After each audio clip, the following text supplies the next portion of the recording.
Hello guys, welcome to my channel that is Knowing Microbiology, and I'm here to tell you about some interesting facts related to the microbiology. So today's topic is methods in microbiology. ठीक है, जैसे microbiology आप लोग जानते हो किसकी study है, micro organisms की, जो छोटे छोटे ऑर्गेनिजम्स हैं जिन्हें हम अपनी आंखों से देख नहीं सकते, है ना। तो माइक्रोबायोलॉजी में अब उन माइक्रो ऑर्गेनिजम्स को निकालने के लिए हमें बहुत सारे मेथड्स चाहिए, जिससे ठीक है, और बहुत डिफरेंट मेथड्स होते हैं। जो पहला मेथड जो यूज होता है वो है isolation and culture of micro organisms. ठीक है, इसमें जो फर्स्ट है ये है isolation. What is isolation? Isolation होता है कि बहुत सारे मिक्सचर ऑफ माइक्रो ऑर्गेनिज्म में से एक सिंगल माइक्रो ऑर्गेनिज्म निकालना। ठीक है, इसके लिए मेथड्स लगते हैं कौन कौन से? फिजिकल मेथड और केमिकल मेथड।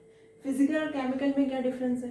फिजिकल मेथड, अब जैसे हम अब सर्दियाँ चल रही है, ठीक है, बहुत सारी सब्जियां आ रखी हैं, आलू, गाजर, मटर, गोभी, ये सारी चीज़ें। ठीक है, अब हमें एक चीज़ की सब्जी बनानी है, आलू, गाजर की, मटर की, गोभी की। ठीक है, तो हम क्या करेंगे, हम एक लेंगे कि आज हमें गाजर की बनानी है या आज हमें गोभी की बनानी है। ठीक है, तो उस चीज़ को हम बोलते हैं आइसोलेशन, कि हमें कौन सा माइक्रो ऑर्गेनिजम्स चाहिए।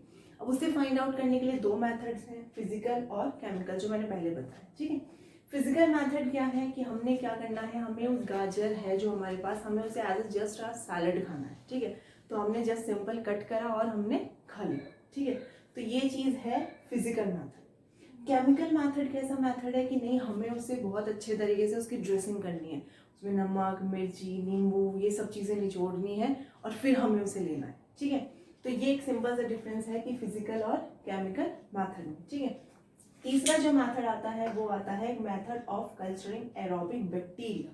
ठीक है, एरोबिक का क्या मतलब है यहाँ पे? एरोबिक से मतलब है कि जिसे ऑक्सीजन चाहिए। ठीक है, तो जो ये वाले बैक्टीरिया होते हैं ये होते हैं oxygen loving.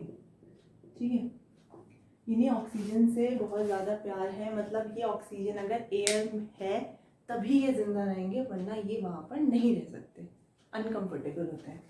Please next method आता है method of culturing anaerobic bacteria. Anaerobic bacteria कौन से बैक्टीरिया होते हैं? वो वाले बैक्टीरिया जो ऑक्सीजन को पसंद नहीं करते। ठीक है, नो ऑक्सीजन और लेस ऑक्सीजन, या तो होना ही नहीं चाहिए ऑक्सीजन बिल्कुल भी हमारे उसमें एटमॉस्फेयर में, या फिर बहुत थोड़ा बहुत होना चाहिए। ठीक है, नेक्स्ट और लास्ट मेथड जो आता है वो है method of isolation and maintenance of pure culture. Pure culture का क्या मतलब है? प्योर कल्चर का वही मतलब है कि गाजर, मूली, गोभी, मटर, सब में से हमने किसको चुना है? हमने एक प्योर गाजर को चुना है, जिसकी हम सैलड या सब्जी बनाएंगे। ऐसे ही है जैसे बहुत सारे माइक्रो ऑर्गेनिजम्स होते हैं, वायरस, बैक्टीरिया, फंगी। ठीक है, उसका भी बहुत सारे क्लासिफिकेशंस होते हैं। बैक्टीरियाज बहुत सारे हैं, फंगस बहुत सारी है, वायरसेस बहुत सारे हैं। तो उनमें से एक सिंगल बैक्टीरिया को निकालना, उस चीज़ को हम बोलते हैं प्योर कल्चर। ठीक है, तो ये सारे मेथड्स हैं जिससे हम माइक्रोबायोलॉजी में यूज़ करते हैं।